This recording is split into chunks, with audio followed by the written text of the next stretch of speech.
All right, you asked for it, so we're going to do this again. We're going to do my Lakeshore Learning Hauls. Let me show you what I got. I'll probably do this in a 2 or 3 part series. The Lakeshore baby doll high chair, how cute is that? You'll never have to buy one again. That's where I went back and forth on some other different ones, but then everything I'm doing here is let's make this last forever. So Melissa and Doug high chair, and actually that was on sale, so that was awesome. This large white paper, and then there's all of the colors in small construction paper.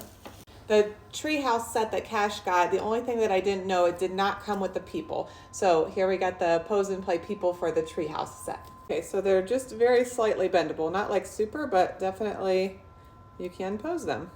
Giant activity dice. These are not as giant as some. I don't like the ones that are so big. Even in a large group lesson, they ended up getting tossed, and I just don't love them. So this I feel like you could use for a large group lesson or even a small group on the table. So I feel like that's like the perfect size. So these pattern blocks, I went back and forth between the regular ones and these ones. These are the exact same size, but they're thicker, which I just feel like that would be more fun to play with. To set these on the table and build with them. Purses, these purses I've had before, and we use them all the time in the dramatic play for so many different themes. Okay, and I wondered if these were going, because that was in a much smaller package. We have the pose and play families. I picked these up first, and then I saw these. I'm like, oh wait, these are the ones that go with it. But they are actually the exact same size, so that's good to know. And I love these. So I got these in every ethnicity they have. So they have African American. Well, I guess the other ones are coming in a different haul. But these are perfect for a dollhouse, really like adding people to the block center or even the sensory table. That just makes their play even more meaningful. So these will be used all over the classroom. Create a burger. They're going to look at a card here and try to copy the burger. So this is great for following directions, fine motor skills, and sequencing skills.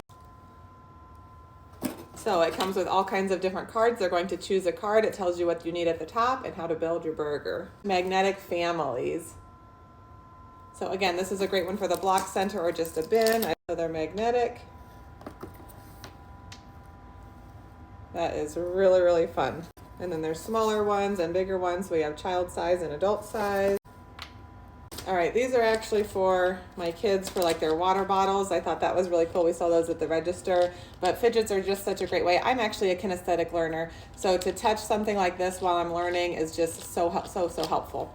So they're stickers. And this was the one I gave Cash like a choice of 6 different items, and he chose mix and match fire station vehicles. So I have these in a couple different themes, but they're so worth it because they'll play with these endlessly. Then I found the right size basket that I needed. So I did get some from Learning Resources that I love that are super cute, but they're much smaller. Actually, let me show you. But we have our leaves in. So here's the different size. So this kind of like when you're doing a grocery store, like they just need to put more in there when the food is larger. All right, that's part 1. Stay tuned for part 2.